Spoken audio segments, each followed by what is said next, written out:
जय हिंद। स्वागत है आप सभी का आपके अपने educational YouTube platform math magic पर। जैसा कि आप लोग देख रहे हैं कि आज का जो हमारा टॉपिक है वो है परसेंटेज। जो वर्क एंड टाइम का हमारा जो चैप्टर चल रहा है वो तो चल रहा है, उसके पैरेलल में आज हम नया चैप्टर नया टॉपिक एक शुरू करने जा रहे हैं जिसका नाम है परसेंटेज। जैसा कि परसेंटेज के नाम से ही पता चलता है कि इसमें परसेंट की बात की जाएगी। परसेंटेज भी है ही है, उसके साथ साथ हमारी डेली यूज़ में भी परसेंटेज का बहुत यूज़ पड़ता है। किसी को कमीशन पे किसी परसेंट पे पैसे देने हैं, किसी से लेने हैं, बैंक में कितना हमारा इंटरेस्ट बन रहा है, कितने परसेंट पे कितना पैसा आएगा, क्या होगा, कैसे होगा। तो डेली यूज़ जो हमारी दैनिक जीवन का जो लेन देन होता है और दैनिक जीवन में भी हमें परसेंटेज की बहुत आवश्यकता पड़ती है। तो without wasting a single moment आते हैं अपने मेन टॉपिक पर जो है परसेंटेज। परसेंटेज का जो मतलब होता है, परसेंटेज का मतलब होता है प्रतिशत। प्रतिशत यानी जैसे कि प्रतिशत यानी प्रत्येक 100 पर उसका जो मान आता है उसको परसेंटेज कहते हैं। जैसे कि 20% बोला गया, 20%। 20% का मतलब ये होता है 20/100, यानी 20% अगर कोई बोलता है तो परसेंट निकालने के लिए उसका फ्रैक्शन वैल्यू जो है हमें फाइंड आउट करनी पड़ती है। परसेंटेज निकालने के लिए प्रतिशत हटा देते हैं। प्रतिशत हटा के नीचे जो डिनोमिनेटर में 100 से जो है गुणा कर देते हैं तो ये 20/100 हो जाएगा। यानी ये परसेंटेज का साइन होता है, इस साइन को हटाकर 20 को 100 से डिवाइड करेंगे, जो वैल्यू आएगी वो आएगी ये 20% की फ्रैक्शन वैल्यू, यानी 20 एकम 20, 20 पंजे 100। ये आ गया 1/5। 1/5 जो निकल गया है वो 20% की फ्रैक्शन वैल्यू आ गई। इसी तरह आप 40% की फ्रैक्शन वैल्यू, अगर किसी ने कहा 40% की फ्रैक्शन वैल्यू क्या होती है, अगर ये परसेंटेज हटाएंगे 40 में परसेंटेज हटाकर नीचे 100 से डिवाइड कर देंगे तो 40 परसेंटेज हटा दिया, नीचे 100 से डिवाइड कर दिया, इसको 0 से 0 कैंसिल, ऊपर 2 दूना 4, 2 पंजे 10। 40% की जो फ्रैक्शन वैल्यू निकल के वो 2/5, यानी 40% की जो फ्रैक्शन वैल्यू 2/5। इसी तरह अगर मान लीजिए कोई बोल दे 60% की फ्रैक्शन वैल्यू निकालने के लिए हमें क्या करना पड़ता है, ऊपर 60 लिखेंगे, परसेंटेज का ये साइन हटाने के लिए नीचे 100 से भाग करते हैं, 100 से भाग करेंगे। अब 60/100 यानी इसको आपस में डिवाइड करेंगे तो 2 तिहाई 6, 2 पंजे 10। 60% की जो फ्रैक्शन वैल्यू निकल के 3/5, ये फ्रैक्शन वैल्यू है और ये परसेंटेज वैल्यू है। इसी तरह इसको आप फ्रैक्शन वैल्यू को आप परसेंटेज में कन्वर्ट कर सकते हैं और परसेंटेज वैल्यू को फ्रैक्शन वैल्यू में कन्वर्ट कर सकते हैं। इसका बेसिक नॉलेज होना इसलिए ज़रूरी है कि इसका जो यूज़ है वो आपको आगे आने वाले जो क्वेश्चन है उसमें इसको यूज़ करके आप बहुत ईज़िली जो है क्वेश्चन को अप्रोच कर पाएंगे। जैसे कि अब ये इसका उल्टा करेंगे, 3/5 को अगर फिर से हमें परसेंटेज वैल्यू में कन्वर्ट करना है तो 3/5 को परसेंटेज वैल्यू में कन्वर्ट करने के लिए ऊपर जो नॉमिनेटर होता है, ऊपर नॉमिनेटर यानी ये 3/5 है, नॉमिनेटर में 100 से मल्टीप्लाई कर देते हैं, 100 से मल्टीप्लाई कर देंगे। ये 5 एकम 5 और 20 पंजे 100, 20 तिहाई 60, ये 60 परसेंटेज में लिखने के लिए साइन लगा देते हैं। ये हो गया आपका 60%। इसी तरह 40% को, ये फ्रैक्शन वैल्यू 2/5 को फिर से अगर 40% में कन्वर्ट करना है तो 2/5, और ये फ्रैक्शन वैल्यू को परसेंटेज में चेंज करने के लिए नॉमिनेटर में 100 से मल्टीप्लाई करेंगे, 100 से मल्टीप्लाई करेंगे, 5 एकम 5, 20 पंजे 100, 20 गुणे 2 यानी 40%। इसी तरह आप सारी वैल्यूज़ का जो है परसेंटेज से आप रेशनल वैल्यू में इसको आप निकाल सकते हैं और फिर इसको दोबारा से कन्वर्ट कर सकते हैं परसेंटेज से रेशनल वैल्यू और रेशनल वैल्यू से परसेंटेज में। ठीक है, जैसे कि बहुत सारे मान हैं जो आगे जो सवाल आते हैं उसको हमें पता होना चाहिए, मतलब उसको देख के हम रेशनल वैल्यू में उसका मान जान पाएँ कि इतने परसेंट का रेशनल वैल्यू में उसका मान कितना होगा। ठीक है, और रेशनल वैल्यू का परसेंटेज में उसका मान कितना होगा। तो जो मैं इम्पॉर्टेंट जो हैं, ऐसे तो बहुत हैं लेकिन जो इम्पॉर्टेंट जितने भी परसेंटेज के मान रेशनल वैल्यू के हैं वो मैं आपको लिखवा दे रहा हूँ। उनको एक बार आप नज़र डाल लेंगे तो आगे एग्ज़ाम हॉल में क्वेश्चन सॉल्व करने में आपको बहुत हेल्प मिले। जैसे पहला है 1/2, ठीक है, इसका होता है 50%। ठीक है, दूसरा 1/3, इसका होता है 33 सही 1/3%। 1/4 इसका होता है 25%। 1/5 इसका होता है 20%। 1/6 इसका होता है 16 सही 2/3%। 1/7 इसका होता है 14 सही 2/7%। 1/8 इसका होता है 12 सही 1/2%। ठीक है। 1/9 11 सही 1/9%। 1/10 इसका होता है 10%। 1/11 इसका होता है 9 सही 1/11%।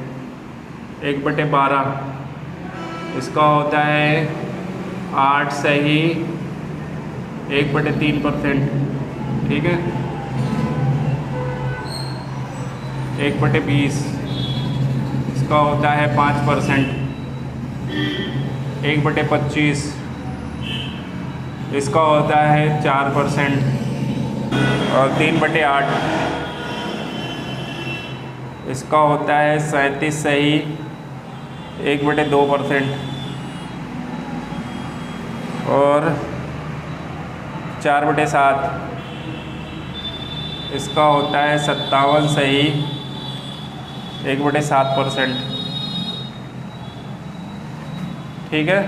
ये जो वैल्यू है इनको एक बार आप नज़र डाल लेंगे और क्वेश्चन जब एक्सरसाइज आप करेंगे इसका बार बार आप यूज़ करेंगे तो ये आपके माइंड में ऑटोमेटिकली सेट हो जाएगी। और अगर सेट नहीं होती है तो इसको देखिए कुछ नहीं करना है। 1/2 है, 1/2 का हमें देखना है कितना परसेंट है। तो ऊपर 100 से जो है परसेंट निकालने के लिए फ्रैक्शन वैल्यू में जो 100 से ऊपर नॉमिनेटर में मल्टीप्लाई कर देते हैं। 100 से ऊपर मल्टीप्लाई करेंगे तो 100 को 2 से डिवाइड करेंगे 50 आएगा 50%। ठीक है। इसी तरह जो है अगर मान लीजिए 25 ये 1/4 फ्रैक्शन वैल्यू का हमें परसेंटेज में मान निकालना है तो 1/4 है। और परसेंटेज में मान निकालने के लिए नॉमिनेटर में 100 से मल्टीप्लाई करते हैं। 100 से मल्टीप्लाई करेंगे 100/4 होगा 25 टाइम जाएगा 25%। इसी तरह इसको भी जितने भी हैं आप निकाल सकते हैं। लेकिन यहाँ आप जब एक्सरसाइज करेंगे क्वेश्चन लगाएंगे प्रैक्टिस करेंगे तो इसका आप जितना ज़्यादा यूज़ करते रहेंगे ऑटोमेटिकली आपके दिमाग में ये चीज़ें जो मान हैं वो सेट हो जाएंगे कि 5% का 1/20 होता है, 4% का 1/25 होता है। ये सारी चीज़ें आपके दिमाग में जो ऑटोमेटिकली सेट हो जाएंगे। इसी पर आगे हम जो है क्वेश्चन लेते हैं और उसको देखते हैं कि कैसे हम ईज़िली विदिन सेकेंड इसको सॉल्व कर पाते हैं। देखिए क्वेश्चन नंबर पहला क्या कह रहा है। जैसे कि ये कह रहा है कि 110 का 20%, 110 का 20% प्लस 220 का 10%, ये हमें बताना है कितना होगा। तो देखिए 110 लिखेंगे, उसके बाद का मतलब मल्टीप्लाई 20 को ऊपर लिखेंगे और नीचे 100 से डिवाइड कर देंगे। नीचे 100 से डिवाइड करेंगे तो इसका फ्रैक्शन में मान आ जाएगा। 100 से डिवाइड करते हैं, परसेंटेज हटा के इसको फ्रैक्शन में मान निकालने के लिए अभी बताया हमने आपको। और ये प्लस लिखेंगे, फिर 220 का मतलब गुणा और 10%, 10/100। इसको सॉल्व कर लेंगे। 20 पंजे 100, 5 एकम 5, 5 दूनी 10, 5 दूनी 10। ठीक है। 22, ये आ गया 22। और इसी तरह इसको भी 10 दहम्मा 100, 10 से ये 0, 22, 22 और 22 44। यही आपका आंसर हो गया। क्वेश्चन नंबर दूसरा क्या कह रहा है कि 80 का कितना परसेंट, 80 का कितना परसेंट बराबर 60 का 40%। ये हमें फाइंड आउट करना है। मतलब 80 का कितना परसेंट 60 का 40% होगा। तो 80 का कितना परसेंट, मान लीजिए x%, इसको मान लिया x। तो 80 का x% निकालने के लिए रेशनल मान निकालने के लिए 100 से डिवाइड करेंगे, बराबर 60 का 40 परसेंट 100 से डिवाइड करेंगे, ठीक है। अब इसको देखिए 0 से 0 काट दिया, 2 चौको 8, 2 पंजे 10, ठीक है। अब यहाँ से 2 0 काट दिया, 6 चौको 24, ये तो हो गया सीधा सीधा 24, ठीक है। अब यहाँ पे बचा 4x/5, ठीक है। अब ये 5x इधर ही रहेगा और ये 5 उधर चला जाएगा, 5 उधर चला जाएगा और 4 नीचे आ जाएगा, ठीक है। 5 उधर चला जाएगा, क्रॉस मल्टीप्लाई, और x की वैल्यू जो 4 छंग 24, 6 पंजे 30, तो x की वैल्यू कितनी निकल के आई 30, यानी 80 का 30% बराबर 60 का 40%, ठीक है। 60 का 40%, 6 चौकों 24 और 80 का जो है 30%, 8 त्रिक 24, यानी परसेंटेज कितना होगा 30, यही आपका आंसर हो जाएगा, ठीक है। एक दूसरे टाइप का जो क्वेश्चन होता है इसी परसेंटेज में दूसरे टाइप का एक क्वेश्चन पूछा जाता है कि जैसे कि ए का वेतन बी के वेतन से 20% अधिक है, तो बताइए बी का वेतन ए के वेतन से कितने % कम है।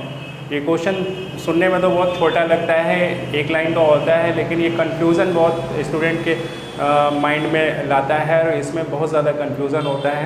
पहली बात तो इसको स्टूडेंट एग्ज़ाम में जो है इसको टच नहीं करते, और पहली बार जो है टच भी कर लेते हैं तो फिर कन्फ्यूज़न बहुत क्रिएट करता है कि किसका परसेंटेज किससे निकालना है, तो ये चीज़ होता है। पहले तो इसको स्टूडेंट टच करने से ही डरता है, टच कर भी लिया तो ज़्यादातर 80% चांसेस होता है कि इसमें क्वेश्चन गलत हो जाता है, क्योंकि किसका परसेंटेज किससे निकालना है इसमें बहुत ज़्यादा कन्फ्यूज़न होता है स्टूडेंट को। तो आइए आज हम सीखेंगे कि बिना कन्फ्यूज़न के कैसे सिर्फ एक सिंपल से एक फार्मूला है उसको मैं अभी आपको बताऊंगा, उस फार्मूले के बेस पे सारी कन्फ्यूज़न आपके क्लियर हो जाएंगे। क्वेश्चन देखते ही मान आप जो है सिर्फ एक लाइन में इसका आंसर दे पाओगे। उसके लिए थोड़ा सा फार्मूला हम आपको बताएंगे, उसके बाद फिर क्वेश्चन को सॉल्व कराएंगे। आइए समझते हैं। देखिए पहला क्वेश्चन जो होता है टाइप 2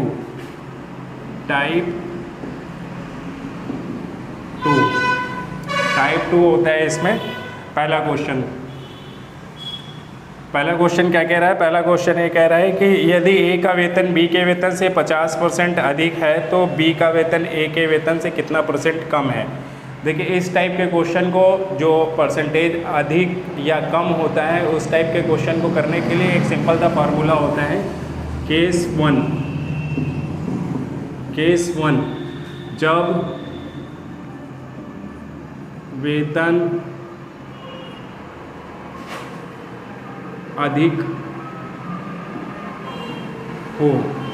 जब वेतन अधिक हो, तो फॉर्मूला होता है x/100 प्लस x मल्टीप्लाई 100, ठीक है। ये सिंपल सा फार्मूला है।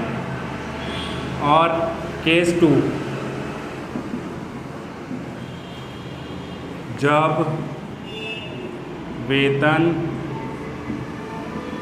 कम हो, उस केस में क्या होता है x/100 माइनस x मल्टीप्लाई 100। ये फार्मूला तब लगता है जब वेतन कम हो, और ये फार्मूला तब लगता है जब वेतन अधिक हो। जैसे कि x की जगह पे जितना अधिक या कम होता है वो वैल्यू पुट करते हैं, यहाँ पे रख देंगे, फिर 100 में वही इसको ऐड कर देंगे, फिर उसके बाद 100 से मल्टीप्लाई कर देंगे, जो आएगा वही आपका आंसर हो जाएगा। जैसे कि आइए पहला क्वेश्चन देखते हैं। पहला क्वेश्चन इसी केसेस पे देखते हैं, कम या ज़्यादा वाले केसेस पे। देखिए अधिक वाले केस में, अधिक के केस में x/100 प्लस x मल्टीप्लाई 100 ये फार्मूला लगता है, ठीक है।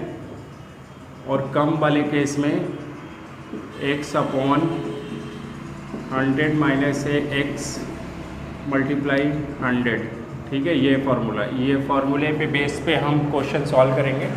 जैसे कि पहला क्वेश्चन कह रहा है यदि ए का वेतन बी के वेतन से 50% अधिक है तो बी का वेतन ए के वेतन से कितना % कम है।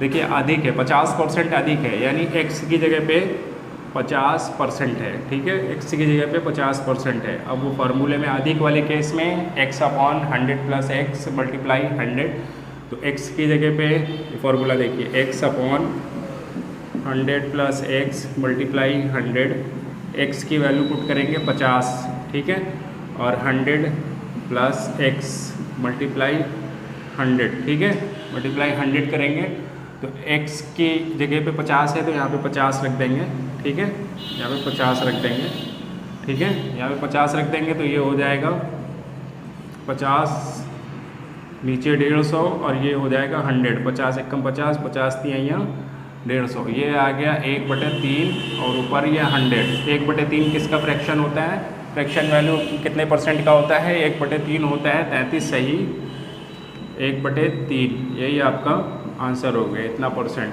यही आपका आंसर हो गया। देखिए कितना ईजिली हो गया, ये कोई कन्फ्यूज़न नहीं कि किसका परसेंटेज क्या रखेंगे क्या नहीं रखेंगे, इसमें एकदम ईजिली हो गया है, ठीक है। दूसरा क्वेश्चन लेते हैं, क्वेश्चन नंबर 2 कम वाले केस का, ठीक है। ए का वेतन बी के वेतन से 40% कम है, तो बी का वेतन ए के वेतन से कितना अधिक है, तो एक्स की वैल्यू कितना दिया हुआ है 40%, ठीक है, 40% कम है, ठीक है। कम वाले केस में वो फार्मूला x/100 माइनस एक्स वाला, तो फार्मूला लगेगा x/100 minus x multiply 100, x की जगह पे 40 रख देंगे, ठीक है, x की जगह 40 रख दिया, 100 प्लस माइनस 40 100, ये हो जाएगा 40 और नीचे आ जाएगा 100 में से 40 जाएगा 60 और ये हो जाएगा 100, 2 दूनी 4, 2 3 6, 2/3, ठीक है, और ये परसेंटेज तो ऊपर रहेगा। 2/3 किसका होता है, 2/3 होगा 66 सही, 2/3, ठीक है। 2/3 किसका फ्रैक्शन होता है, 2/3 फ्रैक्शन होता है 66 सही 2/3 का, यही आपका आंसर हो जाएगा, ठीक है। कि चीनी के मूल्य में 25% की बढ़ोतरी हो गई तो ज्ञात करें कि कोई गृहिणी चीनी की खपत में कितने % की कमी कर दे ताकि उसके मासिक बिल में खर्च ना पड़े। देखिए सवाल तो बहुत सिंपल है लेकिन वही कन्फ्यूज़न क्रिएट करता है। इसको सेम उसी फार्मूले से, जो फार्मूला हमने आपको बताया है कि अगर बढ़ोतरी होगी तो x/100 प्लस एक्स मल्टीप्लाई 100 और कमी होगी तो x/100 माइनस एक्स मल्टीप्लाई 100 करेंगे। तो इस केस में क्या है, चीनी के मूल्य में 25% की बढ़ोतरी हो रही है, यानी x की वैल्यू क्या हुआ है 25% दिया हुआ है, ठीक है, x की वैल्यू 25% दिया हुआ, बढ़ोतरी हो रही है तो बढ़ोतरी वाले केस में x/100 प्लस एक्स मल्टीप्लाई 100, ठीक है। अब x की जगह पे 25% रख देंगे, 25% रख दिया, 100 प्लस 25 ऊपर 100 से मल्टीप्लाई करेंगे, ये हो जाएगा 25 अपॉन ये 100 में 25 125 और ऊपर जो है 100, 25 एकम 25, 25 पंजे 125, ठीक है। अब ये आ गया 1/5, 1/5 और ऊपर 100, ठीक है। इसको अगर डिवाइड भी कर देंगे तब भी आ जाएगा 20%, और वैसे डिवाइड नहीं भी करेंगे तो आपको पता होना चाहिए, अभी हमने आपको बताया था कि 1/5 जो होती है किसकी परसेंटेज वैल्यू होती है, जो 1/5 फ्रैक्शन वैल्यू है वो 20% की फ्रैक्शन वैल्यू होती है, यही आपका जो है आंसर हो गया, ठीक है। इसी तरह का नेक्स्ट क्वेश्चन है हमारा क्वेश्चन नंबर 4 इसी तरह का है। इसमें कमी वाला केस लेते हैं, इसमें देखते हैं। देखिए इसमें क्या कह रहा है कि यदि चीनी के मूल्य में 20% की कमी हो जाए तो इसके उपयोग में कितना % बढ़ा दिया जाए कि खर्च में कोई परिवर्तन न हो। x की वैल्यू कितना दी हुई है, x की वैल्यू दी हुई है 20%। ये कमी वाला केस है, कमी वाले में ये वाला formula x/100 minus x into 100, x/100 minus x into 100, ठीक है। x की जगह पे 20% रख देंगे, 20/100 माइनस 20 ऊपर 100 से मल्टीप्लाई होगा, ठीक है। ये हो जाएगा 20, 100 में से 20 जाएगा 80, ठीक है। ये हो जाएगा ऊपर 100, 0 से 0, 2 एकम 2, 2 चौको 8, यानी 1/4 ऊपर 100। अगर ये काट लेंगे तब भी आ जाएगा, नहीं काटेंगे तो 1/4 किसका हमने बताया था, 1/4 जो फ्रैक्शन वैल्यू होती है वो कितने % की होती है, 25% की, ठीक है। ये होती है 25% की फ्रैक्शन वैल्यू, यही आपका आंसर हो गया। देखिए कितनी आसानी से आप क्वेश्चन को कर पा रहे हैं, कोई without any confusion. Question number 5 देखिए, क्वेश्चन नंबर 5 क्या कह रहा है कि ये आयत या कोई भी शेप में आपको आयत दे देता है या सर्कल दे देता है या कुछ भी दे देता है जिसमें एक साइड में बढ़ोतरी होती है, जैसे ट्रायंगल दे दिया और स्क्वायर दे दिया, आपका रेक्टेंगल दे दिया, उसमें एक साइड में बढ़ोतरी होती है तो कितना उसमें जो है कम कर दिया जाए ताकि उसके क्षेत्रफल में कमी ना हो। ये भी क्वेश्चन बहुत आते हैं एग्ज़ाम में। देखिए देखते हैं कैसे इसको अप्रोच करेंगे। क्वेश्चन नंबर 5 क्या कह रहा है, किसी आयत के खेत की लंबाई में 60% बढ़ा दी जाती है तो उसकी चौड़ाई में कितने % कम कर दिया जाए ताकि क्षेत्रफल में कोई अंतर ना आए। x की वैल्यू क्या है, x की वैल्यू है 60%, ठीक है, बढ़ोतरी हो रही है। x की वैल्यू 60% बढ़ोतरी हो रही है। बढ़ोतरी वाले केस में ये formula x/100 + x × 100, x/100 + x × 100, x की जगह पे 60 रख देंगे, 60/100 + 60 × 100, ये हो जाएगा ऊपर 60 नीचे 160 × 100, ठीक है। अब इसको सॉल्व कर लेंगे, 2 3 6 2 8 16, ठीक है, ये है 3/8। इसको अगर सॉल्व कर लेंगे तब भी आ जाएगा आंसर, नहीं सॉल्व करेंगे अगर फ्रैक्शन वैल्यू आपको पता है 3/8 की फ्रैक्शन वैल्यू का कितना % बनता है तो आप इजली यहीं से इसका आंसर दे सकते हैं। 3/8 की फ्रैक्शन वैल्यू 37 सही 1/2, ठीक है, 37 सही 1/2, यही आपका आंसर हो गया, ठीक है। क्वेश्चन नंबर 6, क्वेश्चन नंबर 6 क्या कह रहा है, यदि किसी त्रिकोण के आधार में 10% की कमी हो जाए तथा उसके क्षेत्रफल में कोई परिवर्तन न हो तो उसकी ऊंचाई में कितनी % की बढ़ोतरी करनी पड़ेगी, ठीक है। कोई ट्रायंगल है, उसके आधार में 10% की कमी हो गई, यानी x की वैल्यू कितना दिया हुआ है 10%, ठीक है, ये कमी हो रही है, 10% की कमी हो रही है। कमी वाली केस में x/100 - x × 100 करेंगे, x/100 - x × 100 करेंगे, x की जगह पे 10 रखेंगे, 10 और 100 में से ये 10 घटा देंगे, यानी 100 - 10 × 100 करेंगे, ये आएगा ऊपर 10 नीचे आ जाएगा 90 और ये ऊपर 100 रहेगा। इसको सॉल्व कर लेंगे तब भी वही आंसर आएगा और नहीं सॉल्व करेंगे अगर आपको पता है इसको सॉल्व करेंगे 1/9 की फ्रैक्शन वैल्यू का कितना % बनता है, मैंने आपको अभी इससे पहले बताया था शुरुआत में वीडियो की। 1/9 फ्रैक्शन वैल्यू का % जो बनेगा 11 होल 1/9, 11 सही 1/9%, ठीक है, यानी यही आपका आंसर हो जाएगा। देखिए कितना इजीली आप कर पा रहे हैं, एकदम इजीली है। कोई भी आपको कमी या ज़्यादा वाला सवाल मिल जाता है तो उसको आप पहले ये देखेंगे कि उसमें कमी हो रही है या बढ़ोतरी हो रही है। अगर बढ़ोतरी हो रही है तो x/100 + x × 100, अगर कमी हो रही है तो x/100 - x × 100 करके उसको ईजिली जो है सॉल्व कर सकते हैं।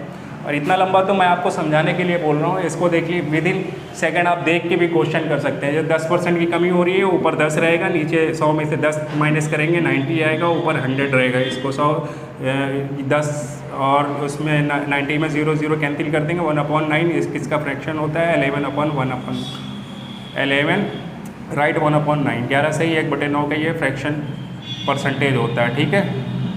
इसी तरह अगर मान लीजिए 40% की बढ़ोतरी हो रही है, किसी 40% की मान लीजिए बढ़ोतरी हो रही है किसी सवाल में 40% की, तो x ये भी है 40 और बढ़ोतरी में 100 में 40 ऐड हो जाएगा तो 140 हो जाएगा, ऊपर 100 रहेगा, ठीक है। और ये इसको कैंसिल करेंगे, 2 दूनी 4 2 7 14, ठीक है। इसको आप जो है फ्रैक्शन वैल्यू निकाल लेंगे या इसको सॉल्व कर लेंगे, यही आपका आंसर हो जाएगा। इसी तरीके से आप कुछ भी कर सकते हैं। 20 की कमी हो रही है तो 20 की कमी होने के लिए ऊपर 20 लिखेंगे, कमी हो रही है तो 100 में 20 माइनस होगा, ये हो जाएगा 80 और ऊपर 100, ठीक है। 0 से 0 2 कम 2 2 2 चौको 8, ठीक है।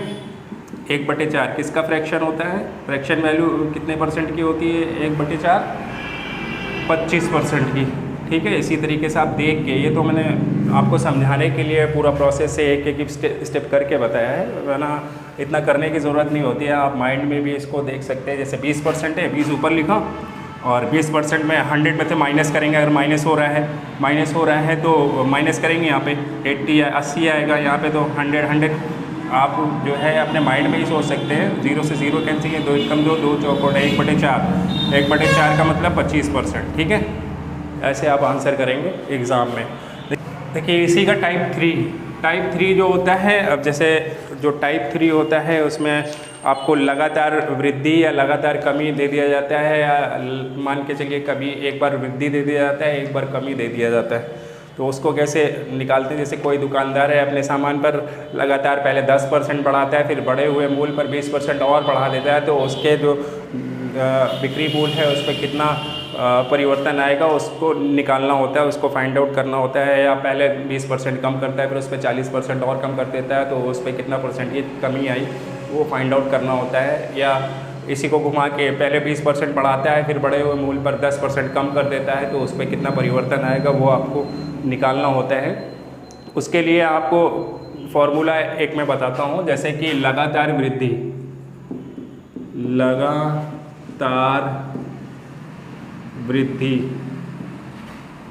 लगातार वृद्धि पर क्या होता है, x + y + x × y upon 100। ठीक है, ये लगातार वृद्धि का फॉर्मूला है। अगर लगातार कमी हो रही है, लगातार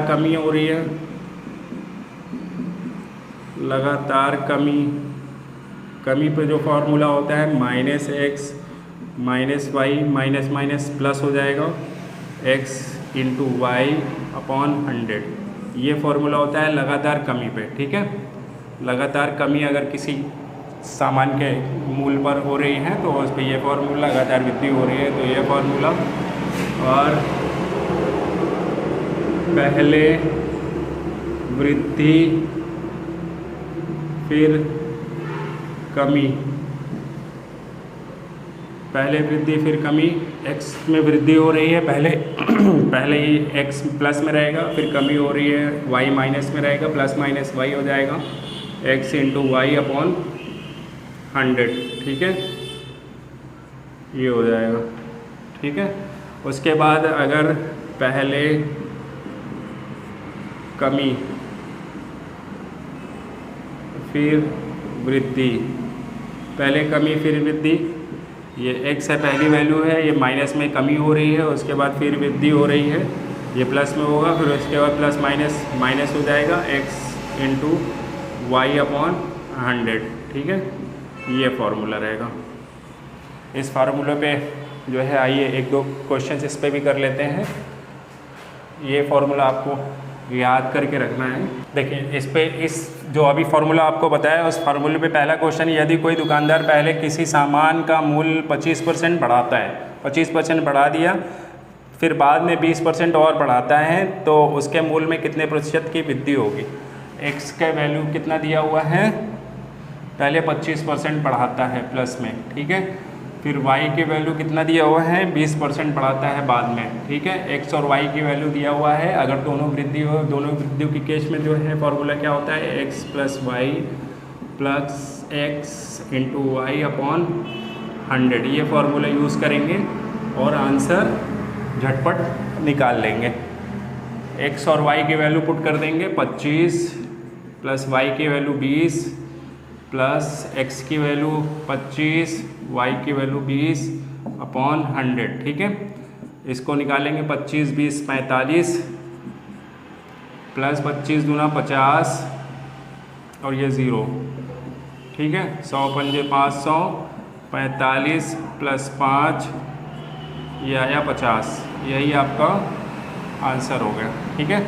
ये वृद्धि वाला केस था, लगातार वृद्धि। अब लगातार कमी वाले केस में देखेंगे। लगातार कमी वाले केस में क्या होता है, लगातार कमी वाले केस में भी सेम वही करते हैं। क्वेश्चन नंबर 7, यदि कोई दुकानदार पहले अपने किसी सामान का मूल्य 50% घटाता है और फिर घटे हुए मूल्य में 40% और घटाता है, x का मान 50% घटाता है माइनस, ठीक है, y का मान 40%, ठीक है। माइनस का मतलब याद रहे कि ये घटा रहा है, दोनों घटा रहा है, ठीक है। घटाने वाले केस में minus y minus plus x × y upon 100, ठीक है। ये फार्मूला का इस्तेमाल करके ये क्वेश्चन अप्रोच करेंगे। यानी पहले 50% घटा रहा है, फिर घटे हुए मूल पर 40% और घटा रहा है, तो उसके जो मूल में तो कुल कितना परिवर्तन आएगा उसको निकालने के लिए x और y को वैल्यू रख देंगे। 50 माइनस 40 प्लस 50 40 अपॉन 100, ठीक है। ये हो जाएगा माइनस का 90, 50 और 40 90, और प्लस ये 2 0 से ये 2 0 कैंसिल हो जाएगा, 5 चौको 20। अब ये माइनस 90 और इसको सॉल्व करेंगे तो यहाँ पे आएगा माइनस 70, क्योंकि ये माइनस है, प्लस माइनस माइनस होगा, 90 में से 20 जाएगा 70, ठीक है। यही आपका आंसर हो गया। जो माइनस आ रहा है वो माइनस नहीं लिखेंगे, माइनस ये शो कर रहा है कि इसमें कमी हो रही है, ठीक है। माइनस लिखेंगे नहीं, माइनस इसलिए आ रहा है, माइनस ये शो कर रहा है कि इसमें इसके मूल में कमी हो रही है, ठीक है। माइनस हटा के 70 आंसर हो जाएगा आपको। क्वेश्चन नंबर 8,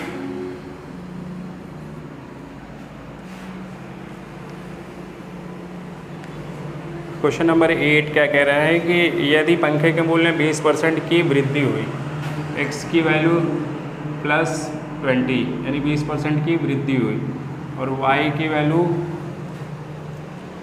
और जो उसकी बिक्री में वृद्धि हुई तो उसकी बिक्री में 40% की कमी आती है, तो कुल बिक्री पर क्या प्रभाव? 40% की कमी आती है, माइनस में मतलब कमी आ गई, ठीक है। और एक वृद्धि एक कमी वाले फॉर्मूले पे, ये वृद्धि है प्लस में, कमी है प्लस माइनस का minus, x into Y upon 100, ये फार्मूला लगाएंगे और आंसर निकालेंगे। 20 minus 40 minus 20 40 upon 100 minus 20 minus 2 0 से नीचे के 2 0 कट जाएंगे, 4 दूनी 8, ठीक है।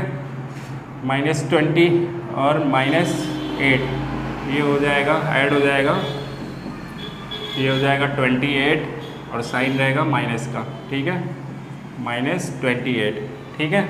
यही आपका आंसर हो जाएगा, ठीक है। माइनस का साइन जो शो कर रहा है वो कमी का शो कर रहा है कि इसके मूल्य में कमी आएगी। कितने की कमी आएगी? 28% की। क्वेश्चन नंबर 9, क्वेश्चन नंबर 9 क्या कह रहा है? क्वेश्चन नंबर, यदि वॉशिंग मशीन के मूल्य में 15% की कमी होने से उसकी बिक्री में 20% की वृद्धि हो जाती है तो दुकानदार की कुल बिक्री पर क्या प्रभाव पड़ेगा? मूल्य 15% की कमी, x क्या कह रहा है? 15% की कमी माइनस 15, और y क्या कह रहा है? 15% की कमी, मतलब कोई वॉशिंग मशीन है उसमें जो ऑफ़र चल रहा है 15% की कमी आ गई तो उसकी बिक्री में 20% की वृद्धि हो गई। तो जब ऑफ़र कोई चलता है, चीज़ें कीमत कम हो जाती है तो फिर उसमें जो है भीड़ लग जाती है, लोग सोचते हैं कि कीमत कम हो गई है चलिए हम ले लें, तो भीड़ हो गई, उसकी बिक्री में जो है 20% की वृद्धि हो गई, 20% की वृद्धि हो गई, 20% की वृद्धि हो गई। तो उस दुकानदार के जो टोटल बिक्री है उस पर क्या प्रभाव पड़ेगा वो हमें निकालना है, ठीक है। पहले minus plus Y plus minus का माइनस एक्स वाई अपॉन 100, ठीक है। ये फार्मूला लगाएंगे इस पे मान रख देंगे x और y का। x का मान है 15, ठीक है, माइनस 15, ठीक है, और y का मान है प्लस का 20 माइनस 15 20 अपॉन 100, ठीक है। 20 में से 15 जाएगा 5 माइनस 20 पंजे 100, 5 तिहाई 15, ये 3 आया, 5 में से 3 गया 2, यही आपका आंसर हो जाएगा, ठीक है। देखिए कितनी आसानी से हम इसको जो है कर पा रहे हैं। ये तो आपके परसेंटेज के बेसिक लेवल के क्वेश्चन थे जो मैंने आपको बताया, यानी परसेंटेज कैसे निकाला जाता है। फिर परसेंटेज निकालने के बाद फिर हमने उस पर जो है क्वेश्चन सॉल्व किया। क्वेश्चन जो वेतन वाला होता है, फिर किसी के आधार में अगर बढ़ोतरी हो गई तो उसका क्षेत्रफल परिवर्तन ना हो, एक साइड में बढ़ोतरी हो गई दूसरे को कितना घटाएं कि उसके आधार में परिवर्तन ना हो, उस टाइप के क्वेश्चन किया। फिर लगातार वृद्धि लगातार कमी वाले क्वेश्चन किया। इसी पर और भी मॉडरेट और हार्ड लेवल के क्वेश्चन आते हैं जो एग्ज़ाम में देखने को मिलते हैं। तो इसके बाद जो मैं नेक्स्ट पार्ट लेके आऊँगा उसमें वो मॉडरेट और हार्ड लेवल के क्वेश्चन जो है आपको फॉस्ट सोल्यूशन मतलब एकदम ट्रिकी सोल्यूशन, इसमें तो स्टेप बाय स्टेप मैंने आपको बताया क्योंकि बेसिक क्लास थी, इसमें आपको समझाना पड़ा मुझे। और अगली जो क्लास रहेगी उसमें जो है एकदम रैपिड फायर सोल्यूशन दूंगा आपको, जिसमें आपको बस क्वेश्चन रहेगा और आंसर रहेगा, क्वेश्चन रहेगा आंसर रहेगा। आपको इस टॉपिक पर, अगर आपको इस टॉपिक पर ये बेसिक क्लास में अगर किसी भी स्टेज पर कोई भी कन्फ्यूज़न हो या कोई भी चीज़ें नहीं समझ में आई तो प्लीज़ कमेंट में जो है आप उसको फीडबैक दे सकते हैं कि मुझे इस स्टेप पे ये नहीं समझ में आया। मैं आपको कोशिश करूँगा कि आपका कन्फ्यूज़न दूर करने का पूरा प्रयास रहेगा मेरा। और मैं इससे अगली क्लास में जो है रैपिड फायर सोल्यूशन लेके आऊँगा। इस पे जो मॉडरेट और हार्ड लेवल के जो क्वेश्चन होते हैं उनको बस क्वेश्चन और answer, question answer, question answer कैसे इसको अप्रोच करते हैं एग्ज़ाम हॉल में, उसको मैं आपको बताऊँगा इसके नेक्स्ट पार्ट में। तब तक के लिए आप सभी का प्यार, आभार और सपोर्ट की ज़रूरत है। जय हिंद, जय भारत, थैंक यू।